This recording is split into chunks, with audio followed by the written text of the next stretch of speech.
This is the part of the show where we go and talk about something serious.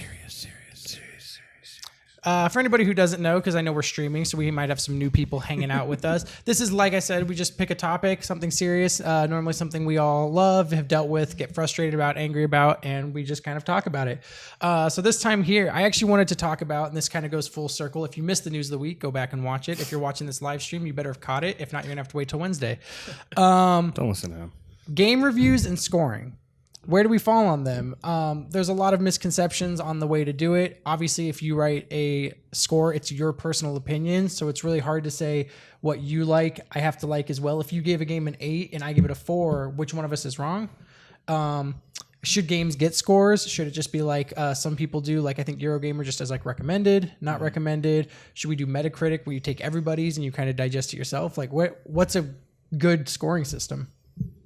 It's a good question. Yeah. I don't know. I think that there's really obviously there's no right way to do it. I wouldn't necessarily say there's a wrong way, but just sometimes people take bad approaches. There's a YouTube show like it's called like Buy, Rent, or Pass, which I kind of think that's a really fair way on scoring that. I mean, like, you know, you feel like it's worth money. There's enough content there to warrant a purchase. Should you just check it out for a couple days, or should you just avoid it all altogether?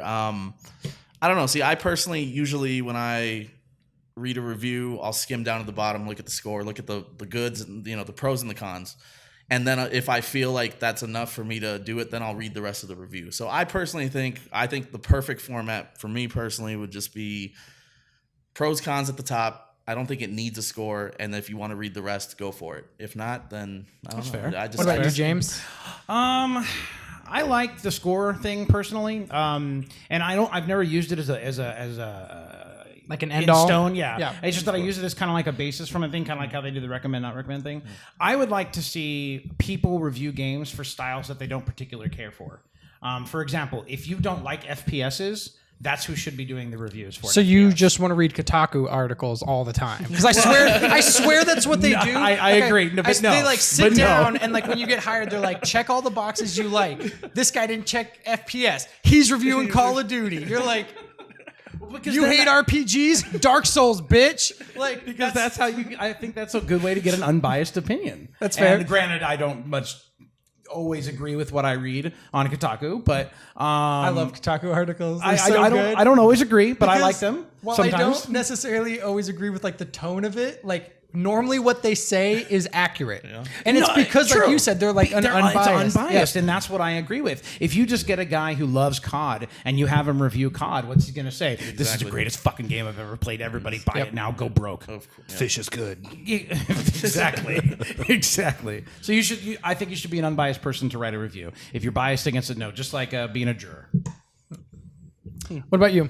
I think my opinion is he almost took the words right out of my mouth. I mean, I do gaming reviews for Phatt on Gaming. I don't like putting numbers to it because I think numbers are, a lot of times just very arbitrary. They don't have. It's just this idea of numbers. If you see a 7 out of 10, it doesn't mean that he hated it. I don't like numbers at all. So I do like the pros and cons setup. But my favorite setup that I've seen though is Steam.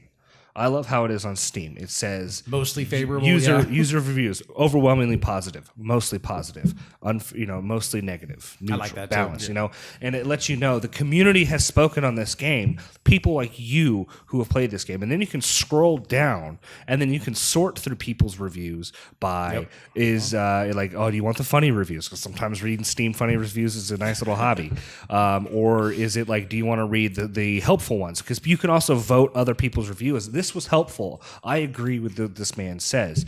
I think that when I review games, I do 3 positives and 3 negatives, and it keeps me level, keeps me unbiased and subjective. I will do, even if I love the game, like I just did Super Hot. That was a great review, by the way. Hot. That was a great review. I think that in my negatives, it felt bad putting negatives in something I love so much. But I have to be. It did force you to be objective. Yeah, it forced me to say, hey, listen, if you're planning on buying this game, if you're planning on being a part of the Super Hot community, here's things you need to look out for.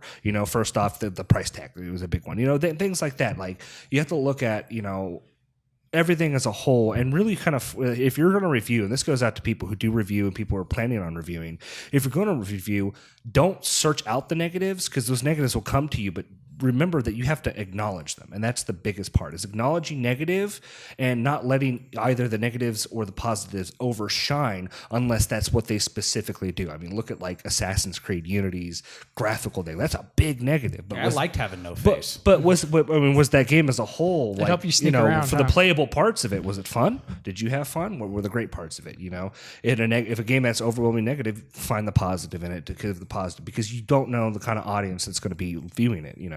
Millions and millions and millions of people read IGN's reviews, and I don't like their scoring system, but I love reading the positive negatives next to it. I think that it's a really solid thing, because it lets you know, oh, well, I don't like it when the music is this, so I might not get the game, even though it looked fun. Glad I know now. A pros and cons list is nice. It is a quick way to just kind of like scroll. Like you said, you jump to an article, you scroll down, you look at it. Obviously, if you see like 50 negatives and like one positive, you might just not read the article at all. Because even if they are right and the game is no good, but you're like, okay, that was obviously very unbiased to one thing. I like the leveling it to 3 and 3. It forces you to find good and bad in every game and keep it even. For me, just a simple written review is just brilliant to me. That's why I said I really like reading the Kotaku articles, because even if I don't agree with the overall tone, when they're talking about a game, if they're like, the frame dipped out and it just really pulled me out of the story and it just really broke the game for me, I might play. It might not, affect me as much. It might not, pull me out of my immersiveness, but I do see like, oh, you know what? They were really right. There is a lot of frame rate issues here. You know what? The story does kind of lack here. There is some holes in it. It's their true, statements of what's going on. So I think just like a simple written article, I don't think you need to give it a score. I don't even think you need to recommend it to me. I can read through an article and, sometimes it's like, you read a review about a movie and it's terrible, and you're like, I want to fucking see how I want to fucking watch that. You know what I missed? What was better to me than reading reviews? I miss demo disc. Demo disc. Oh, right? demo disc? Hell Oh yes, my God. dude. PlayStation Every Underground? month, man. Every month. Brand new demo disc. I used to get the Xbox one. I had the PC Gamer one. Yep. Nice. You pull it out, you try the games. On PC, it allows you to see if you can even run the damn thing. Right. Yeah, exactly. Plus, which I is feel like just demos in general are really sparse Really these days. lacking, Like, yeah. like I feel like there We was get demos for betas. everything. Like, We get betas now. well, like on the 360, like Remember how there was excited you always were for a the next trial. demo? Well, yeah, there was always trials for every single arcade game. Every even though they got arcade rid of game you could arcade. you can download. I mean, and Gamer. there is a few here and there, but it's like I feel like demos are starting to like go away, and I don't know. I mean, I miss having like a demo for everything. It's Just so kinda- much better to try something yourself. Of course, Absolutely. yeah. That's also another thing that can you add on to reviews is ultimately you can read someone's positives and negatives about something, but you're going to find them yourself. Exactly. And that's why, like I said, I like kind of reading about it because you get that immersiveness a little bit. You kind of get a feel for what the game is. You're like, this person didn't really think about it, but I see where that could be fun. I see that enjoyment that I could have in it.